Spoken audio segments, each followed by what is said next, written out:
Well, and the comm links. If a 12-year-old kid walks up and picks one of those up and goes, oh, because he's seen the Clone Wars and they have them in the Clone Wars, it's like, take it. And the parents are always like, no, they don't need it. I'm like, no, they have to have it because you didn't see the look in their eyes.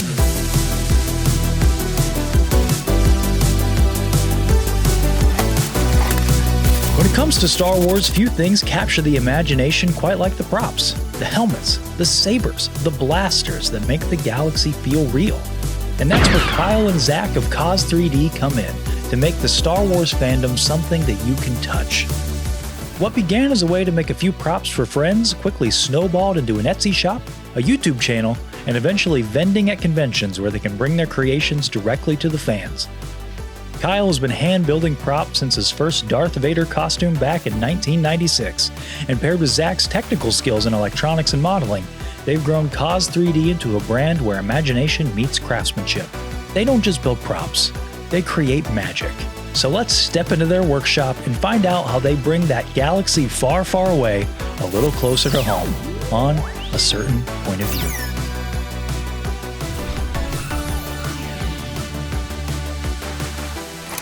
Hello and welcome to another episode of From a Certain Point of View. Today, we have two very special guests, or rather, we are their guests. They've invited us down to their awesome workshop here. We have Zach and Kyle from Cause 3D. Thank you so much for having us. This is awesome. Oh, it's our pleasure. Tell the folks at home a little bit about you guys, introduce yourselves, and a little bit about what you do here. Well, I'm Kyle from Cause 3D, and we got started in this about 8 years ago. Zach got a printer because he's a technology guru, and I have always loved to build props ever since I was a kid. And the minute he got his 3D printer, we decided that, hey, you know what? After about 6 months of goofing around with it, we realized we could actually start some kind of a business of this. And that's absolutely where my passion lies. And since his is in the technology, we kind of came together and made this happen. Well, and you were in the middle of doing a Boba Fett jetpack scratch build anyway, so we kind of married the two, and that's kind of how it all started. Right, and that's really where we got started. You learned Fusion 360, if I'm not mistaken, and we started on our jetpack kits and realized that there was no market out there for the consumer to find one of these unless it was a very expensive resin cast heavy, and which those are great, but we decided that we could maybe offer something a little lighter for people to troop in all day. And so we started building these and 3D printing and prototyping them, and it took off. We couldn't believe it. Yeah, that's awesome. I mean, just looking around here, it's no secret you guys are a fan of the wars, I think, right? Massively. Grew up with it. Yeah. Well, tell us about that. How did Star Wars lead to this? So I have pretty much been around since my whole life. Star Wars has been a part of my life. I saw the first, I saw Empire Strikes Back when I was about 3 years old, and I have no memory about that. However, my mom said that it was a pretty life-changing event in my life, and I could not consume enough Star Wars. And back then, we didn't have but just a few books and potentially some West End game books that, you know, I'd dive in deep into the lore, and I just always followed it until Timothy Zahn did the Heir to the Empire trilogy. And that's the moment that I fell deeper into hook, line, and sinker and couldn't get enough. Respect. Yeah? And how about you? So I was born in 83, so I came right after, so by the time I was around, you know, paying attention to stuff, Star Wars was kind of tapering back off, and really I saw the originals before they got re-released in the mid-90s, but I don't think maybe once or twice. But then after they got re-released, I was about junior high-ish age.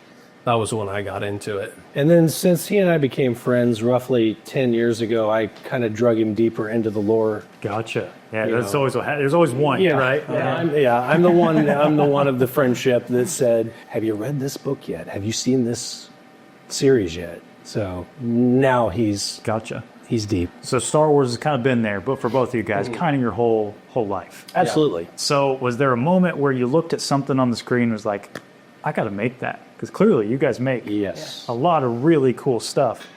So what was that moment where you thought, I got to try this?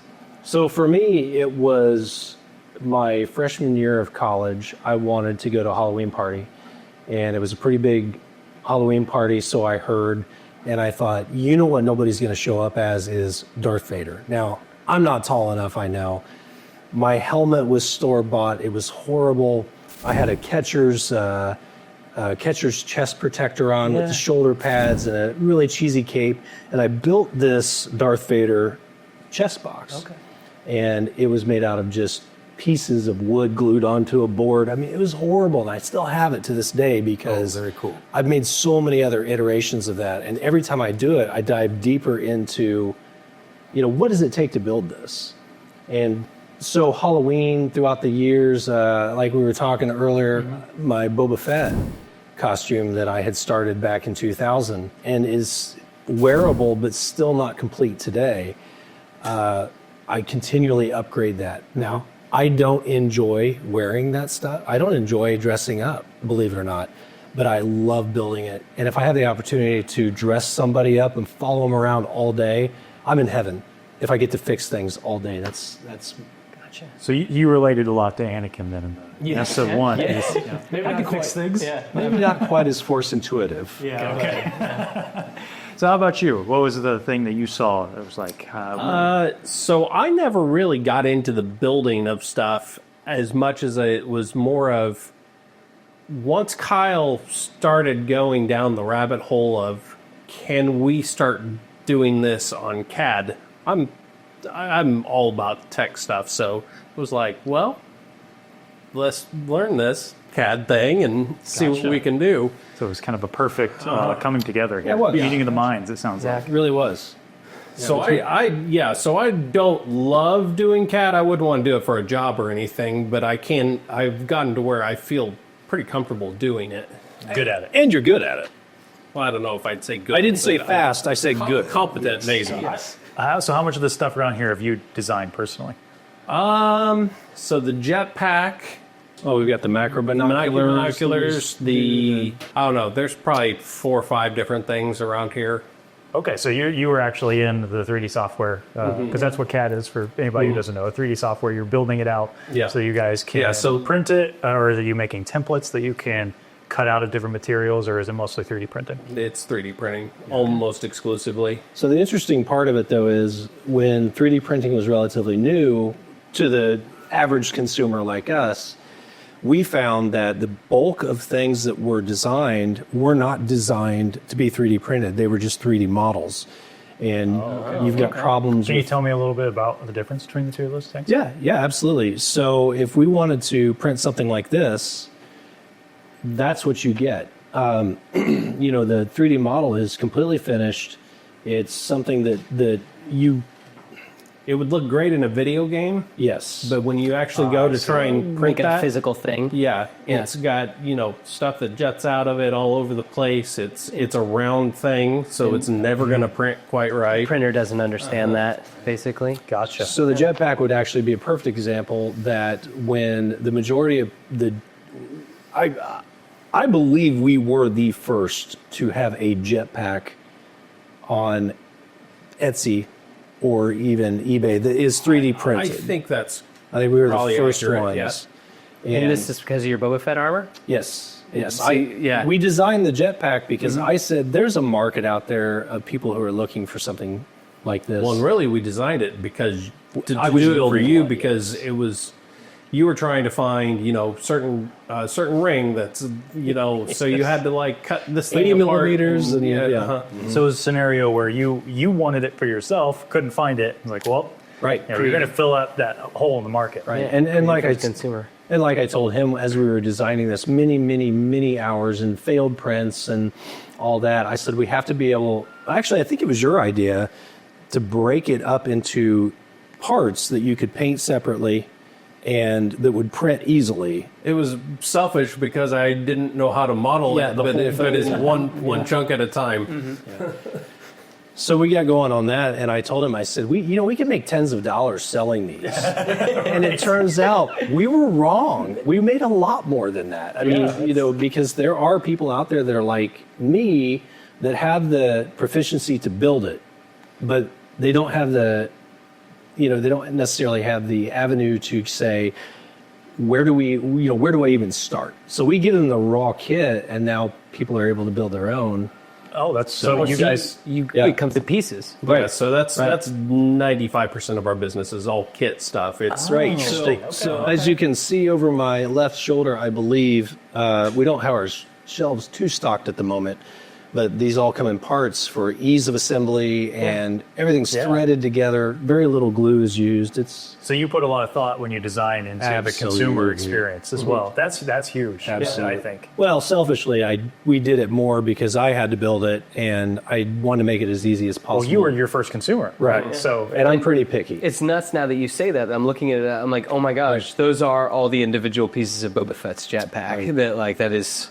And that'd be really appealing for someone like me personally. Like I'll go to cons and I'll see all these amazing booths that have all these incredible props, but they're usually finished and very expensive, because and deservedly so, because a lot of work time goes and into love. Yeah. But something like that's really appealing to me because I don't have the capability to print it, but maybe I can get my hands dirty with some paint and and things like that. And I think it puts you in the process a lot more. So it's cool that you provide.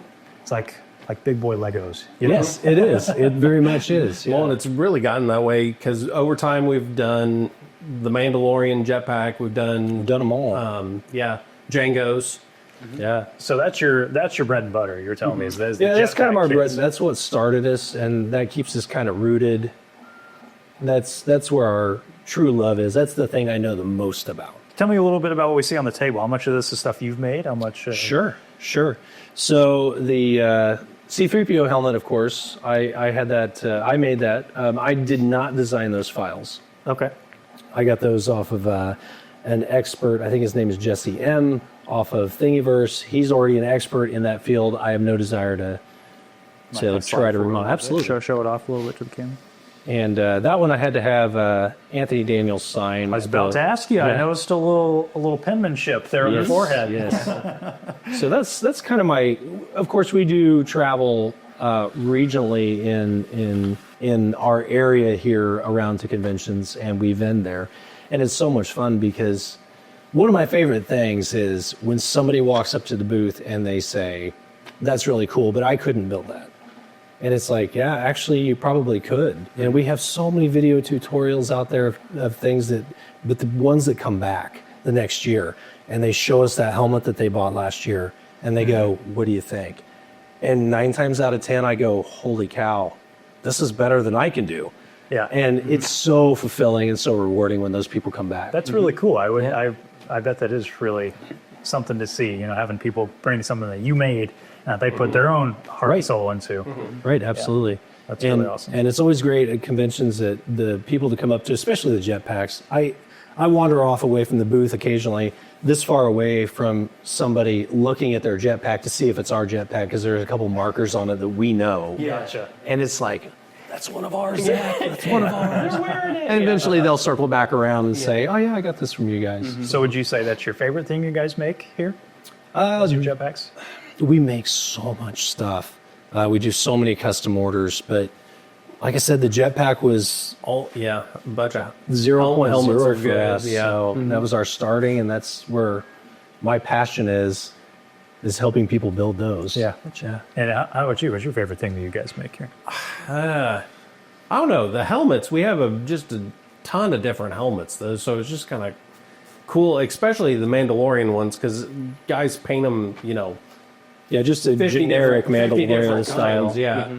So it ends up being, you don't ever know what they're going to come back with when you sell a Mandalorian helmet. So do you have anything that you have designed that just for you, basically? Like maybe something you sell? Just for me. No. Well, that's not necessarily true, because if we need something in the shop, something to... Well, yeah, okay. A utility item yes. that you'll never see on camera, or you'll never see... I mean, Yeah, we do. I So you're more the utility guy then, is what I'm hearing. Yes, I don't. I don't. Very practical. Yes, and my collection pales in comparison to his. And it's more of he's kind of forced me to go. Here you go. Put those in your house. Yeah, I don't have room. I don't have any more room. My wife's not happy. So I gotta ask, with what you do you guys like watch the movies differently now? Like, are you like, I want to make that? Like, as soon as you see stuff that it's like, I should figure that out, or like I gotta see how that series like when they're coming out. Yeah, to me the. Oh, I need to make that so that we can be one of the first ones out and that type of thing. Give me an example. Andor's gun from Andor.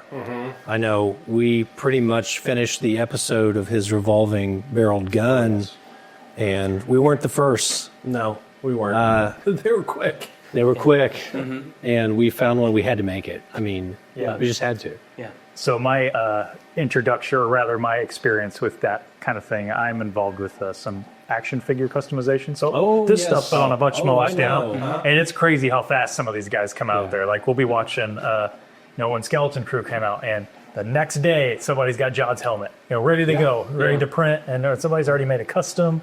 Somebody had a custom SM33, like day one. It's just so I get that. Like some people are quick. Yes. I did notice when we met you guys at, where was it? Indiana Comic Con, I think, was the first place. You guys had some Praetorian Guard helmets from The Mandalorian.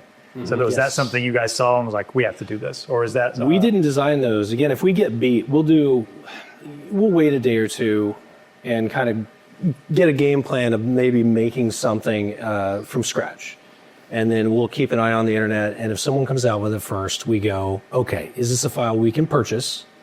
And if it is, we'll take it to a convention because of the rights to the artists who design it. Yeah. So a lot of times if it's going to take us, we're pretty particular, so it can take us weeks to finalize a product. Yeah. But if someone's already got it and it looks like it's going to print easy, or I can find a way to make it 3D print easily, we'll purchase the file, we'll build it, and we'll have a couple of those on hand. Okay. Go from there, basically. Gotcha.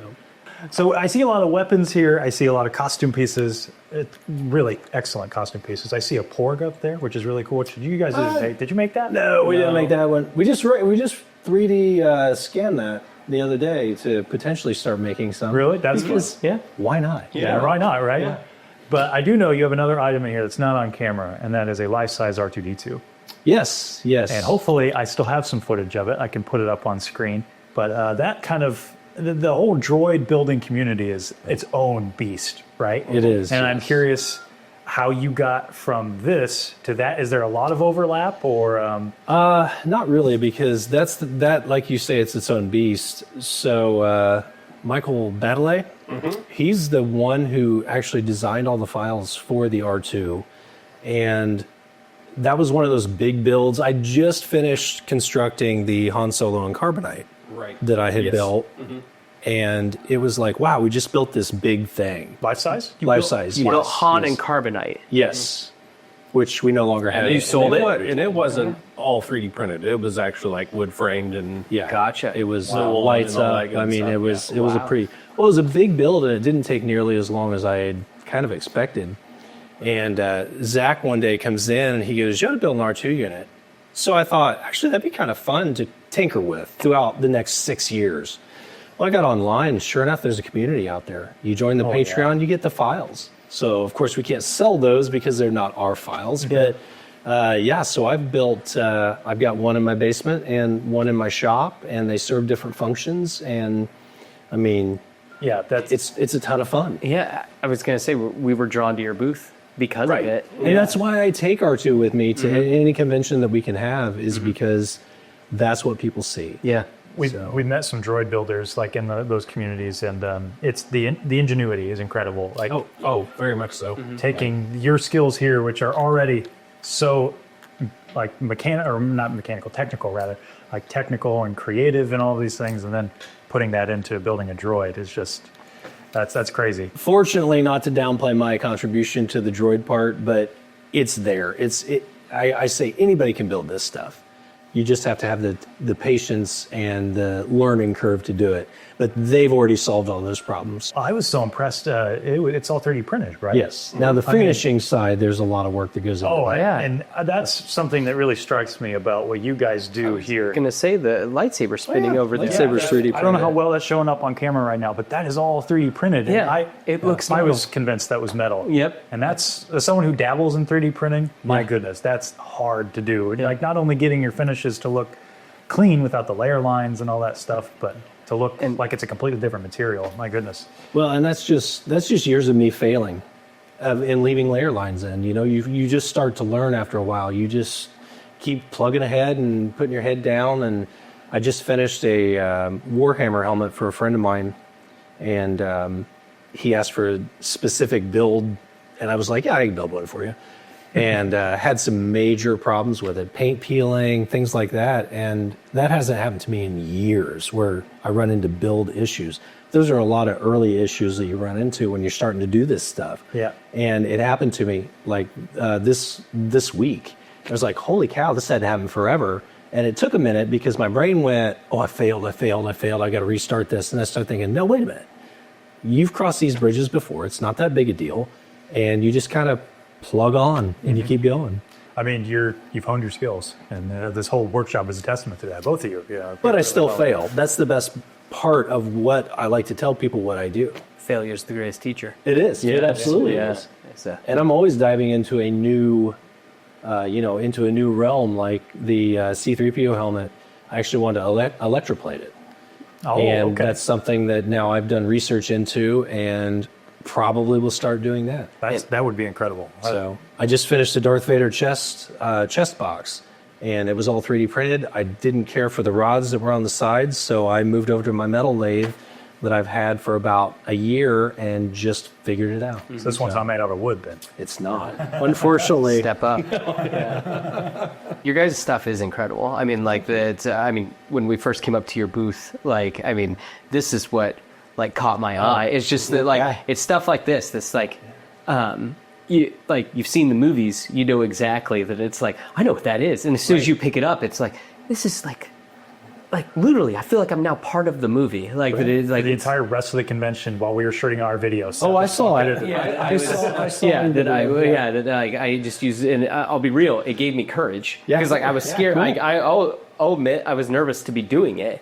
And then he was like, here, take this, it'll make you feel better. And yeah, I just used it as like a faux microphone. But I mean, It's just crazy that you guys get to you come to work every day and you're literally kind of making movie magic. Because this is again, it feels like that just, you guys stole that from the set. Yeah. You ever heard about the analogy of the running shoes? Where if somebody really wants to get out and run, but they're not motivated, well, first thing you do is put on your running shoes, because that gets you motivated. Once you're there, now you can start running. Mm-hmm. And you guys make running shoes for everybody. Because seriously, I mean, part of the costume is what gets you in there. We do our silly little skits, and there is something about throwing some of that stuff on, grabbing a lightsaber, grabbing stuff. Yes, exactly. And that immersiveness. Yes, right. That immersiveness. And then it's just you know what I'm doing silly, but oh my, that's just bringing the audience that much closer. Yeah, right. You make the fandom something some people can touch. Well, and the really comm links, that was one of those you fought me on originally. I said, you need to design this. We need to take these conventions. Made a comm link? Yeah, he designed that. Well, okay, that's amazing. Yeah, and it was it was one of those deals that it was like, hey, you know what? People need something to spend a couple bucks on, and you can walk away with a Star Wars prop, because a lot of our stuff is expensive because of the time and effort that goes into it. And those were one that he kind of fought me and said, nobody wants to buy these. Hundreds of them. we serve them. We give them away. We, we always give any that we have. Well, not this year. We haven't yet, but usually the 501st, we're close to their booth typically, where our booth is. And I usually walk in with just a handful of comm links, and they know now. They'll flock over and be like, yeah, I need a new one. Yeah, I dropped mine last year and it broke. Yes, my grandkid wants one. So I'll be real, we played with this one a lot, and we also dropped ours. Yeah, I was gonna say what? Yeah. Oh, we can totally. We can. Did you only get one? Yeah. How do you talk to each other? I know. We should have. I know. I think we actually were going to go back and buy another one, and No, they was but- sold out. Yeah, they were gone.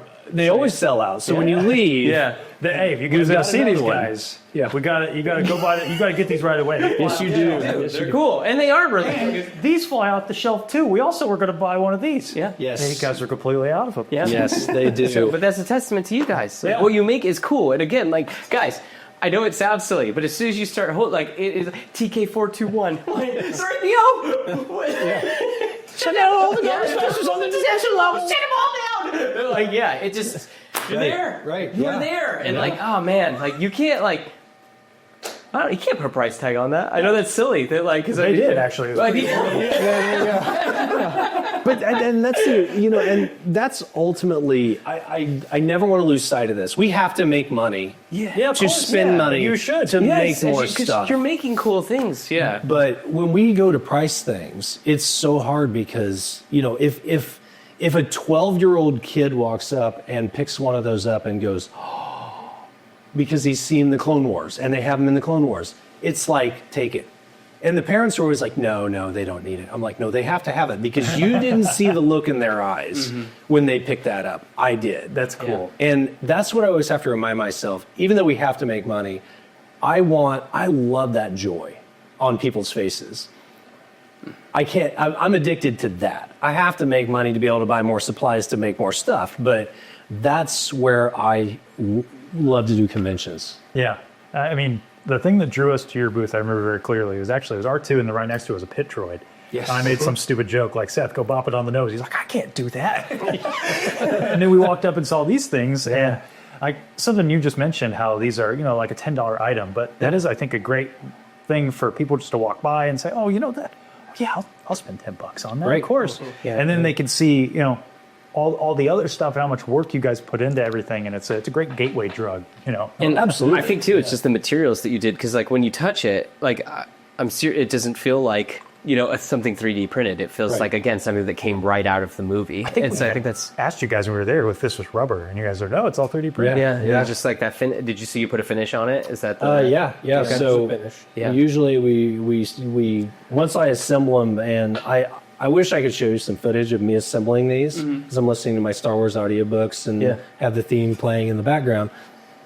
It covers the table, all these parts. I just rip them out, and in this type of business, having something in your hand costs you money.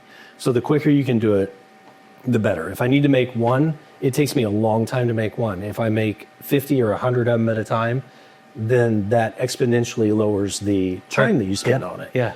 And I don't look forward to building those because it's such a daunting multiple hours of just putting your head down and grinding on them. But when you get done and you have a table full of comlinks, I sit back and just go, that's pretty cool. How many people have that? It's true. It's true. Again, it's so immersive. That's just one of those things that I think that's like.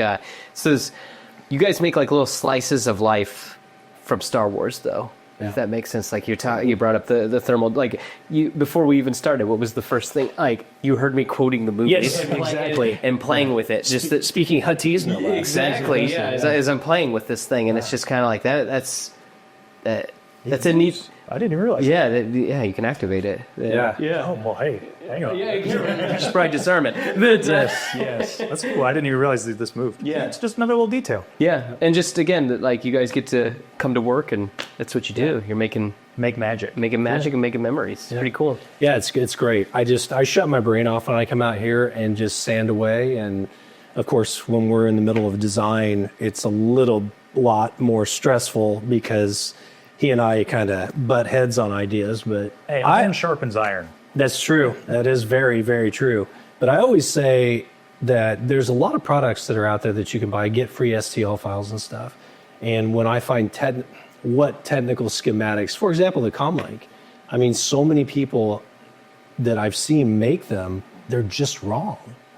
And they're wrong a couple millimeters here and a couple millimeters there. And if somebody comes up and buys that, I want it to be as true as possible to what reference material we have that's on screen. And that's hard because you guys were trusting that was a somewhat screen authentic looking comlink. And that's probably my biggest downfall when we're designing something is Zach will say, Kyle, nobody's going to notice that that's 1 millimeter too short or that's 1 millimeter too long. And I'm like, no, Zach, it has to be. He's like, well, we can't do that because of this problem. And So you have to find a balance. you do, you do. And most of the time, Practicality versus, yeah. And most of the time we're as spot on as we can be because I don't want to lead a customer down the wrong road and, you know, have them try to join the 501st at some point and the 501st reject them because it's not right. That's on me. Now, that's a good point. I was going to bring that, or I was going to ask, are you like contacted by people that want to join the 501st or the Mando Legion or the Rebel Legion, the Mando Mercs? Sure, Yeah. sure. Do they like contact you guys going, hey, I eventually want to join them. Can your stuff do that? So yeah. Mando Mercs, actually, Rebel Legion, all of them except the 501st will refer people to us, especially at conventions, because we know what they're looking for. The 501st is the 501st, and they hold to a very high standard, and I do not want to step in too far into that. Yeah. We've had multiple people get through with their jetpacks through 501st, no problems. But every once in a while, but you do have to finish it to a yes, you have very to, high standard. Yes. And have harnesses and blah, blah, blah. That So it's kind of tricky, but again, it goes back to we do our best to make it as screen accurate as we possibly can so that if they do attempt to join, they don't get rejected because the shape isn't right. I mean, that'd be heartbreaking if I went to that much trouble, bought an item, tried to get it, and then got rejected because, hey, you bought the wrong thing from a seller that you trusted, and I don't want to be that guy. That's an aspect to it I never even considered. That's a great point. And I take that very personal too. When it's never happened, but if somebody ever came back to me and said, "Hey, this is wrong," and we do have people purchase. There's been might have been the Mandalorian's jetpack, or maybe it was Django's jetpack. They found some information that we didn't know about on the jetpack that we had. Visually, it looked right, but it wasn't. So we went back and changed everything. was it the vent? Might have been. I remember us redoing the vent. Might have been. And then all the boxed up jetpacks we had came off the shelf, got broken open, had to put the new vent in, take fix these, them. yeah. And the swoop on the back of the jetpack too. Yep. We actually replaced a bunch of those to people. We just shipped them out to them. We were like, Wow. hey, we're sorry, we didn't realize that the slope was incorrect. So How about with, do you offer the one from Mando Season 2? Like how it has like the patch on the back of it? oh yeah, Where it got mended by Cop Vance. sitting to the left of the Revan helmet up there. Okay. That's Is that the patch yeah. that can go over it? Okay, gotcha. Do you know what I'm talking about? Yeah, I see it. Yeah. So that's a good example of the practicality versus maybe the screen accuracy. Behind that patch on the jetpack in the movie, I'm sure there is a gouge of some kind. Yeah. No one's gonna know. No one's going to know. So we have just gotten a patch to put over the top of it. Awesome. So that, Now, is that something that you can... it just goes over like the model for the regular jetpack, like the non... yeah, so ironically, as far as we've ever been able to tell, the Mando, Django, the Cobb Vanth jetpack, which is still Boba's, all of those are basically the same base. Yeah.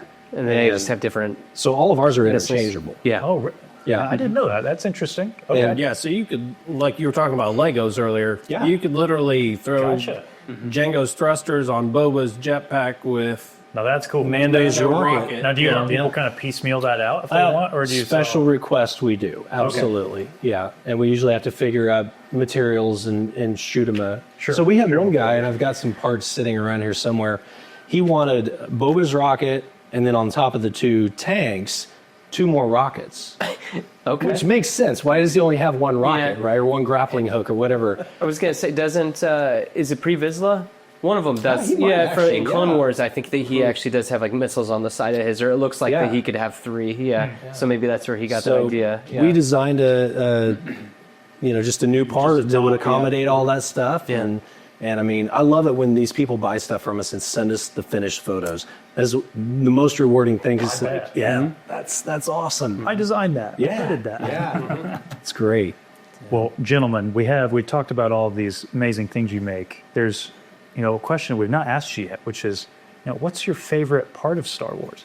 Get real in the weeds here. How nerdy can we get? Absolutely. I don't know. I like the accessories Yeah, well, that makes sense. of Star Wars because that's what draws my eye. And full disclosure, when I go watch, what the most recent movie was probably Episode 9. So I had to do my math there. Yes. Most recent movie, Episode 9, went and watched the movie, enjoyed it, loved it when I watched it, for the most part. It's all right. It's his favorite one. Is it really? So they say. That's a running joke on the show that we have, that all roads lead to Tross. Yeah. That it doesn't. We just about got kicked out. As long as you didn't say episode 8 was your favorite. Tross fans are welcome here. All right. Sore. Yeah. But hey, it's still Star Wars. Yeah. Even some of the series that like I pizza. haven't been thrilled Bad with. pizza is still good pizza. right? Yeah. You're not wrong. for the most part. Yeah. You ever seen Caravan of Courage? Oh, the Ewok? Yeah, that's a. Of course. Okay, I just. That was his favorite. He was just going to talk about it. He took the window out of the sales. Oh no, that was Pizza. He's like, all pizza's good, or all pizza's pizza. That's like Caravan of Courage, It's man. like the microwave pizza you get at Dollar Tree. And Yeah. it's like it'll work in a pinch, but Yes, there are yes. other options out there. Yeah, hopefully we're not. Well, it's like it's You like guys got Battle for Endor? Please. Like something. no, it's like going back and watching the Christmas special. I watch it for what it is, not because I enjoy it so much, but I enjoy laughing at it. I'll be real, that's one I can't. I can't do it. We've talked about trying to review it, and it was like, how can we get through it? Yeah. We just can't. No. But, No. But anyway. No, just Star Wars, the good and the bad, but that's one where like I'm with my man George. Let's get all the copies out of there. Yeah, it's a rough one, but I watch it for pure laughing entertainment. Okay. So what is your favorite movie then? Oh, Empire Strikes Back. Empire Strikes Back. Yeah, and I was telling Seth off camera before we started that it's nostalgic to me because I had a VHS that I wore out watching that movie. And that's why it's a great movie, but that's my favorite because that's the one I watched over and over and over and could quote all the lines. Hey, many would agree with you. Yeah. I would almost agree with you, but Revenge of the Sith. I mean, when that exists, we can't. It's like the pizza thing. It is. Yeah, Revenge of the Sith it's Star Wars, so I love that's it. like Chicago deep dish, my friend. That's restaurant quality. Let's put some respect on the Revenge of the Sith here. Yes. How about your favorite movie? Favorite? If it has to be of the Skywalker saga, You got Rogue One. Rogue One probably would be like. Okay. What about Rogue One? Yeah. I don't know. I love just the way that they made it fit in just so well with the lore that you get from Episode 4, and just the way that it just goes straight from one end to the other, and it just ties the whole thing that's together. right. Yeah. Now, are you a fan of the sequel? New Hope? New Hope, yes, yes. Wow. Yes. That's a joke I see all the time online. So, obviously, big fan of the movies. And a lot of TV shows been coming out lately. Yeah. Have you guys been enjoying some of the? How about we'll start from the first one, Clone Wars. Clone Wars fans? You've never been able to make it through the Clone Wars. I've made it through a couple episodes. So that's about it. Well, still probably my more than heart. just a couple. I give him guides occasionally and say, you need to watch episodes of this season's, and this is the Ahsoka, journey before Ahsoka came out. And he's like, I got about 4 episodes into it, and I will admit, season 1 has some age. it does. That final arc, though, Oh, it's wonderful, isn't it? Yeah. whew, that's good stuff. So my son, I wanted to watch it anyway, but my son fell in love with Star Wars through Clone Wars. So I saw it through his eyes. Gotcha. And I love the Clone Wars series because of that. It's the same for my wife, actually. Yeah, she had not even watched all the Star Wars when we started dating, and then we were all like, Clone Wars was going to leave Netflix. Yeah. And so she was like, well, let's watch this. And so we watched it, and then ended up getting a 5 tattoo. Yeah. On her forearm. Perfect. Yeah, because of Absolutely. Yeah, so parts of it are worth your time, just so you know. okay. Yeah. Yeah, there is the occasional Jar Jar hangs out with Mace Windu episode. But you like that. I actually didn't mind Kind that. of fun, actually. I can't lie. It's a good episode. Yeah, I'm not a Jar Jar hater, honestly. No, I I'm not. was early on, but as I've gotten older, I actually enjoy going back and watching it. Episode 1, for example. because you see what episode 8 could be, and then you go, episode 1 now. is You stop that. That is a genius comparison. That is true. That is true. Everybody has their own thing they love, and we all have our thing that we don't really like in Star Wars. Yeah. So favorite series for you guys? I mean, I know you enjoyed Skeleton Crew. Yeah. I did really like it. It's Skeleton Crew is probably one of the best overall products, if that makes sense, that we've gotten in the Disney era, in my opinion, just from new characters to story to writing to even filmmaking was all excellent, I thought. Yeah. But it's not my favorite. I would still say that if you excluded season 3 of Mando, I would say Mando. I really like those first 2 seasons. I'm a big Kenobi apologist. I loved that show. I enjoyed I loved Kenobi. it. Yep. Hey, Yeah. There you Are you the odd man out? I guess I am. I guess I am. Really? So is that your least favorite? It's not my least. Other than the Acolyte? Because I'm assuming that one kind of fell. It did. we're gonna get all the. The- We're, the- we're gonna get us in trouble. Yeah. I will say, pacing. I will say that there were moments in the Acolyte that I really enjoyed it. I just thought it was way too long. Didn't need it told from 2 perspectives. Yep. It wasn't interesting enough to see it twice. Yes. Preaching to the choir. Yeah, it's all good. It's all good. I like. So, season 2, episode 1, the Marshal of the Mandalorian, is like I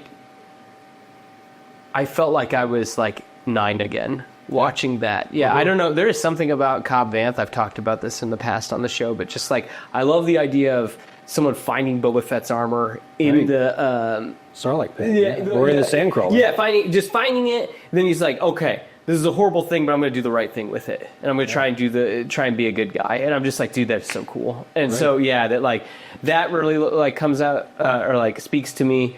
Really, I like that season a lot. Season 1's all right of The Mandalorian, but like season 2, I thought was like really, really solid. And I'm a big fan of Bad Batch, also. Which how can I forget? Which is a Clone Wars spinoff, but It's good. It's It's solid, start to finish. Like it's like really good because they take them. Do you like The Mandalorian? Yeah. Okay, so it's the Mandalorian formula, except there's 5 There's dads. 5 dads, and they're protecting this little clone, and it's like it's so good, guys. I don't know if you. I watched it. Okay, Yeah, yeah, of course. it's worth your time, and yeah. So those 2, and then I really like Jod. I hope that we get more Jod from. Did you guys watch Skeleton Crew? Oh, of course. Yeah. So I watched your guys' reviews after I watched the episode, and or in some of your reaction videos, and we were on the same page. I was very entertained by that series, and it felt Star Warsy to me. Yes, did? I probably think so as well. And I got angry every time the episode ended. I actually got angry and was like, "You have to wait a week to watch this?" But that means they're doing the right thing, right? I Yeah. know. They did master the water cooler talk has been kind of absent from some of these series, I think, which I think is necessary if we're gonna have a weekly release. Yeah. I thought Skeleton Crew nailed that. I think they did too. I enjoyed the Ahsoka series too, Yeah. Hey, big fans of that show. especially Yes. when Thrawn came aboard. So I have a tie, Thrawn and Boba Fett. Now I'm talking pre-book of Boba Fett. Yeah. Those have always been my Yeah. 2 top They're your dudes. characters. Gotcha. Yeah. Who's your favorite character? Vader. Oh, come on. That's cool. Nothing wrong with Yeah. classics, man. Yeah. I'm with you. Yeah. So to go back to Clone Wars for a moment, I am curious. Have you designed anything from the Clone Wars? We had not designed anything. However, we have built. Let's see. I built a tech helmet for a customer. Okay. I built a wrecker helmet for a customer, and I'm trying to think if that's it. Is that it? Because you would have probably walked in and went, "What's that from?" Probably. Yeah. No, we do have. We've done some blasters from the cartoons. Yeah. Because they're blocky and weird. That was What I was going to ask is there a translation from animation to live action of you guys making it, or you try to be true to the animation? So we do true to the animation. I was to say, Yeah. and it kind of depends on what the person wants. Since we don't really have it generally in stock, it's usually a custom deal. So Gotcha. if they want it, That's kind more of like a cartoon, then great. How it actually works in a 3D space rather than like on a TV show. Like, does that make sense? Like, you know, Right, like, yeah. like, do you guys? Yeah, I see Bo-Katan's jetpack over there. Right. Yeah, that started in animation before. Now that we have the Mandalorian, that but like, Right. there's some things that, you know, does that always transfer being into our world rather than, you know? That's where if we design something from a cartoon to real world, we take some liberties because you kind of have to, right? yeah. Yeah. And my favorite is anytime he's designing something, he'll look at, we'll kind of get into a little bit of an argument over, no, it needs to be this way because this is exactly how it looks on screen. And he'll go, you're kind of an idiot if you actually think that that's practical. And then we meet in the middle and go, I'm like, yeah, you're right. Go back to my, I mentioned the action figure customization world. Yeah. There's a few people I follow who they make customs of a lot of these animated characters, but they are very detailed about this is the way it should look in live action because of this one source book. You know, the in the back of this source book or in the margins here Right. is something that mentions this is how this pauldron is supposed to look, or these are how the knee pads are supposed to look. And so I find that stuff really fascinating. And so anytime one of the companies like Hasbro or Hot Toys or something announces a character, I always enjoy looking to see the discourse. Like, hey, did they get this one right? Because I don't have the eye for it. Right. Sometimes they do, sometimes they don't. So I didn't know how much that translated into stuff that you guys do. What was the Django styled helmet that I did? It had the flares and the big mandibles on the front. Oh man, it's been about a year and a half now, so I can't think of which one it is, but It's like the Predator. So it sounds like it's a comic book. yeah. It's from one of the comic book series, and I want to say it was a. But it actually had the little. Are you talking about it? Yeah, it had the little eyebrow things that came up. Yeah. Well, anyway, that was one that somebody got a hold of me and they said, I can't find anybody to make this. Would you make this? And I actually found the file online and I was like, yeah, we could do it. So I bought the file off of one of the file stores and I started building it. And usually when I do a custom order, because people are spending quite a bit of money, photos all the way. And I sent him some photos and he goes, that's textured or something, you know, in the comic book. And I'm like, well, yeah, I can't really replicate that in real life. So we have to kind of find a middle ground of Translating idioms and all Right. that stuff. Right. Of course. And by the time we get it finished, so most of my projects that I build them to let them go. Mm-hmm. And I have a handful that I am really, really sad to see them walk out because I'm like, I really did a good job on this. And it's almost like sending a kid off to college. Right, You're like, yeah. I'm never going to see you again. Yeah. Until they walk back up to you at a convention. Exactly. Yeah. And then you're like, you see them from a mile away. That's mine. Yeah. That's really cool. Yeah. So with all this stuff that you guys do here, you guys are obviously very passionate, you're very talented, you're very skilled. How has this affected kind of how you now interact with the new stuff that comes out? Or do you enjoy it in a different way? Do you enjoy it less because it's almost like work a little bit? Well, I started to say this earlier. The movies, I watch the movies. I go with my family. We enjoy the movies. Anytime the series come out, I attempt to enjoy the series and then turn around and rewatch the episode and start picking apart, hey, I've never seen that droid. Hey, I could build that particular macro binocular. And so I try to watch it the first time. Just as a fan. And just as a fan. And I will ironically text myself or write a note and say, hey, at so many minutes, you need to go back and look at this thing. And I'll go back and be like, wow, we got to build that. So I try to see it, And we'll enjoy it, send and each forget other it. screenshots like, Yeah. hey, did you see this blaster? Hey, blah, Yeah. Gotcha. It's cool. Yeah. And he's always challenging my painting and finishing skills. And while it irritates me to no end, it also, I appreciate it because the full-size C-3PO build. I mean, I have to learn to electroplate before I do that. Yeah. Right. And he's like, oh, you should build a full-size C-3PO. Chopper. We want to do a chopper. That would be very cool. Yeah. And of course, I'm not let's just build one guy. I am let me know everything I can find out about Chopper before I even start on that because Yeah. I want to do it justice. Yeah. Makes sense. So, And now he's a tangible thing, like with Ahsoka. And, he's a real world and like item. Rogue One. So that I'm sure that there is lots of research that can help you with your research and stuff. Yes. Unfortunately, we go back to the droid division groups out there and the droid builders groups. I mean, they do all the research. So I just have to read what they've discovered. It's wonderful. So I know for me personally, when I watch Star Wars, I kind of have the same thing. I'm like writing stuff down because what we do. But also, I have a filmmaking background, so to say. And so when I watch, sometimes I have moments where I'm like, how did they do that? Right. And I'm curious from your perspective as prop makers, as people who make things, do you ever have a moment where you watch something and you're just blown away by the craftsmanship Yes. of something that you see on screen? Yes, the Millennium Falcon.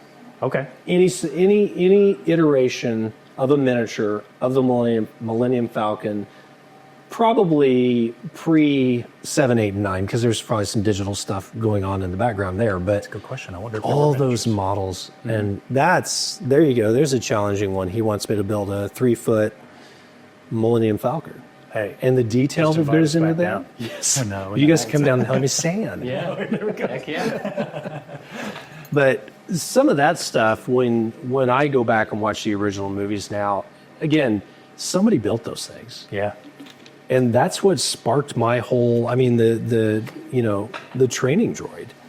The amount of detail that goes into even something as simple as what looks like that's on screen for 2.5 minutes. It fascinates me.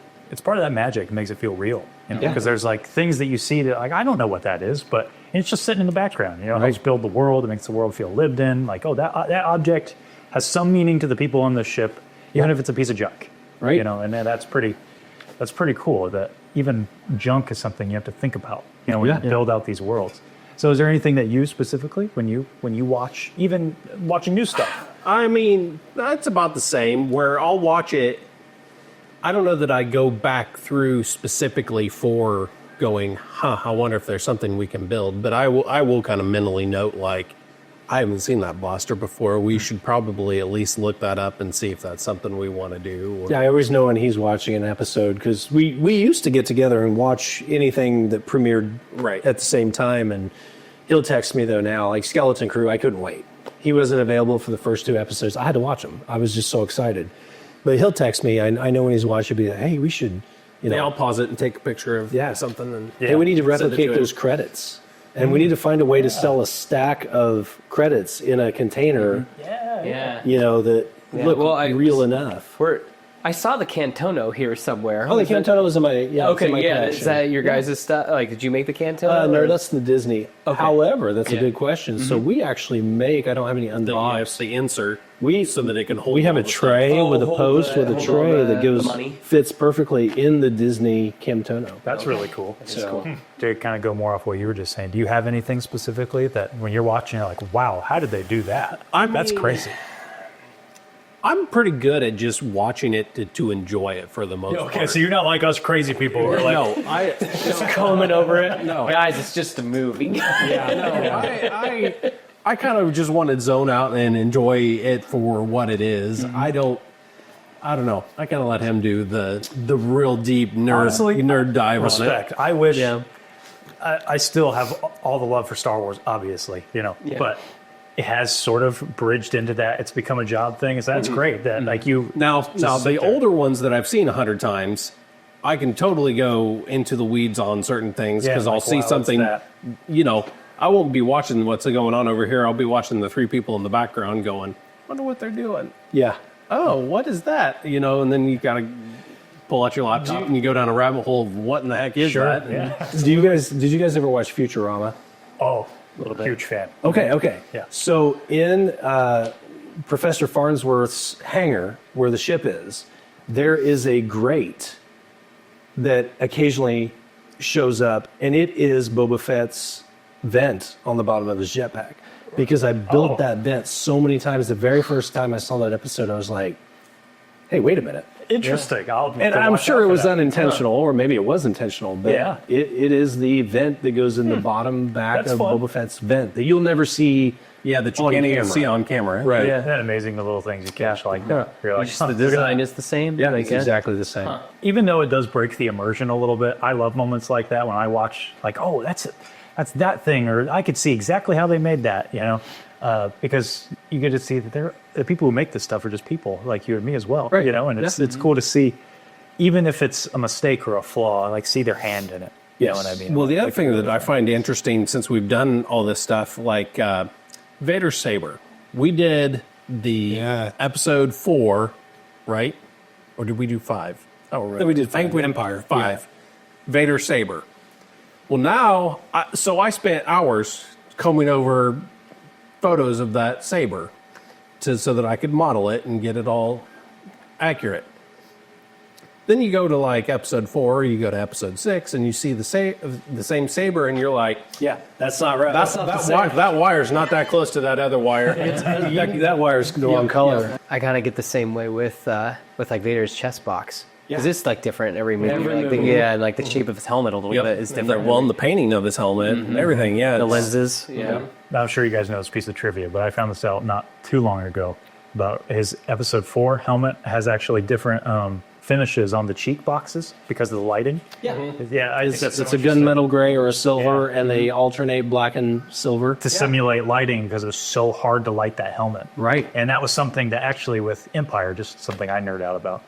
When they made it really reflective, that Irvin Kershner was a challenge he ran into was making his helmet always kind of look like it had a halo, you know, with the rings of light on the edges and, you know, with the lighting and making sure the backgrounds always matched Vader rather than Vader matching the backgrounds. And I just think that's so cool. And something like prop makers and filmmakers, you know, all have to come together and, you know, come up with stuff. But something as simple as just, hey, we're not lighting this properly. Oh, just paint it like it's lit. You know? Yeah. Like, I don't know if you guys are familiar with like Warhammer, 40K, like people painting, stuff like that. So one of our best friends that helps us out in the shop occasionally, he is crazy into it. So we've been drugged through the very topical, but go ahead. He helps you guys out, so you'll print him some miniatures, right? Exactly. Yeah. But the reason I brought it up is because I'm really fascinated about how, what'd you say? Source lighting. Yes, how the people paint making it look like things are lit, right? Casting light all over the miniature. Right, it's just did the lighter color paint in an area that Yeah. So I wonder if there's more places in Star Wars that are like that, you know, aren't as common knowledge of Vader's helmet, where it's like, oh, you know, this isn't lit super well, so let's paint it to look like that, you know. I'm sure there is, yeah. Stuff I find really interesting. So guys, how did all this like then? What made you decide to get out of the shop and get out into cyberspace, if you will? Sure, you guys have a YouTube channel. Yes, and get on YouTube. Yeah. Right. So interestingly enough, when we started our Etsy store about 6 years ago, we would have people 8 years ago. Has it been that long? Yes. Holy cow. 8 years ago, we would have people message us constantly, and they would say, I would love to do this, but I have no background on how to do this. I have no idea where to start. So I started doing some YouTube videos, not intentionally to have a channel, but just to be helpful tips and tricks. And then it kind of started to evolve until about a year ago, we decided, we kind of made a commitment that every week I was going to do a build video, which is a huge commitment because I still have a full-time job. On the tail end of that too, a year ago, my wife basically told me, you're not happy in the industry you're in. This makes you super happy. You should try to make this into something viable as a business. Yeah. She's a wonderful lady. And I would say that even if she'll never see this, so I'm safe. I say that anyway.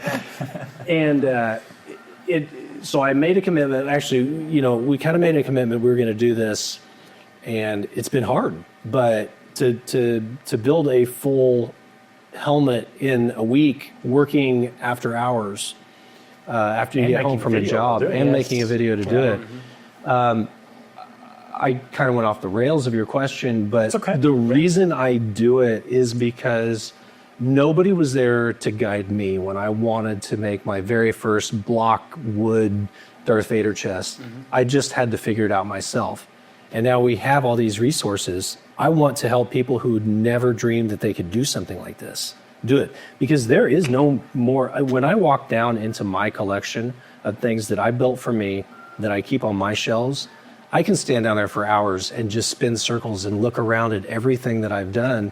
And I know it's kind of self-congratulating, but to look at a project when you're finished with it and go, I made that. Yeah. I'm not sure how I did that at times, but I built that. You should be proud of it. And yeah, definitely. And I sometimes forget that I can be proud of the things that I make because I have to continuously make stuff. But the YouTube channel, once we made the commitment to do it, it's been hard at times, as you guys well know, because life gets in the way. And this is the second time we tried to do it, because the first time we made it like 3 weeks, and life got in the way, and And we quit. It's for a year. It's hard. Yeah. So, yeah. probably more than a year, wasn't it? Ooh, yeah, it probably was. But I guess ultimately, nobody was there to help me figure all this stuff out. I had to cut my fingers on my own, and put my real blood, sweat, and tears into a project. And now there's enough resources out there that I want to be a part of that. I want to help people make things that they don't think they can make. Yeah, and that's awesome. I mean, it sounds like you're filling that void the same way with the jetpacks. You needed one for yourself. So you started to do that yourself. And now, there was nobody out there who was giving these resources quite in the way you wanted to present them. And now you're doing that for the community. Well, and it helps. I mean, it helps us with our Etsy page and everything like that too, because it drives people there, but also it kind of builds a little community around your stuff to where people are coming to your YouTube, going to your Etsy. That's kind of this whole synergy thing, and then seeing us at cons. Yeah, coming to the cons. Yeah, there's a lot to be said about that too. I mean, it can be a great tool. I really enjoy watching. It's nice for the money, but it's really cool to. People ask us about stuff all the time on comments and different stuff like that, and it's not even related to our product, but it's 3D printing questions or finishing questions, all that type of stuff. And it's just kind of cool to have that community feel about it. I guess what we're trying to say is we love it so much, don't buy anything from us. We just want to help you build something cool. I mean, ultimately, that's what it is. Yeah, and if you're too lazy, then buy it from us. Well, if you're too lazy, you can buy it. Yeah. No, there's a lot to be said about what you guys produce. I mean, there's a reason why you guys do so well at conventions, And I love people. I mean, I love people. You're a little more introverted at conventions in a big crowd, but we're getting better. You're getting better. He was wearing the Jedi robes when I saw He was, him. yep. I forced him to Forced him to do it. Yes. I was going to say forced. I see what she did there. Look at that. unintentional pun, but yes. Well, again, guys, you guys do amazing work, and I love the reasons why you do it. It's incredible to hear how community focused you are, and you're providing something to the community not only with your products, but some service as well when it comes to your YouTube channel, which Modern Day Jedi is free. Yes. Plug your YouTube channel. Where can we find you? Sure. And where can people buy stuff from you? Because that's the most important thing. Absolutely. If you go to cause3d.com, it'll take you straight to our Etsy page. You can scroll through and see what we have. And I will say that our stock on Etsy rotates so frequently because we want to make sure we put out the best product for the customer. So if we have one that's a little shaky, I usually take it and do something with it to sell later. But that is probably Etsy and our YouTube channel are the best. You'll find all the links, of course, down in the description. Please go support these awesome gentlemen here and their store, their YouTube channel, all of it. Their videos are awesome. One I would recommend, watch the Vader helmet build video and the story he has to tell about what he did with that Vader helmet, which I won't spoil here. Just go check it out for yourself because it's pretty cool. Yeah, and to wrap up with you guys, how proficient are you guys with building stuff? Are you no, really, you're the type of people that I love to sit down with and to build something with. Okay. Because we're going to build something. We're going to have to build a thermal detonator. We're going to have to build some macro binoculars. I mean, you're going to have to come back to the shop soon so that we can do that. Well, we would absolutely love to. Yeah. 'Cause this stuff is, just looking around, you guys can't even see the half of it in here. Yeah. But got so much awesome stuff going on. I'm down to clown. I'm down to play. That's what I like to hear. I'll give it the college try. Yes. How about that? Yeah. Even though I will admit I'm not the best at that sort of stuff. That's okay because you're the type of people that I love the most. Because when you walk out with your thing that you made, and you can set that on your shelf and go, I made this. I mean, that's a huge reward to yourself. I get you. I can make an okay video from time to time, and so I feel kind of similar. Yeah. But I don't know about actual tangible things. Your videos always entertain me, so you're obviously doing something right. Well, I wasn't fishing for compliments there, but I just Thank you. Seth's he's the magic. He's the magic sauce, yeah. I just point the camera at him and I'm like, hey, make this cool.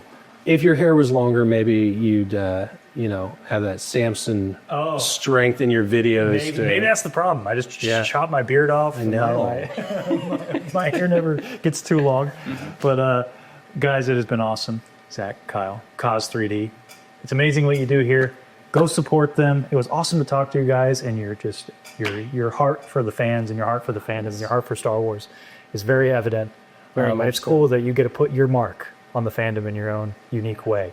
Thank you for inviting us into your home and your, absolutely. your lair, if you will. Yes, very cool. Fortress of Solitude. Yes. So keep an eye out. Maybe there's a build video coming. We're going to be put through the ringer.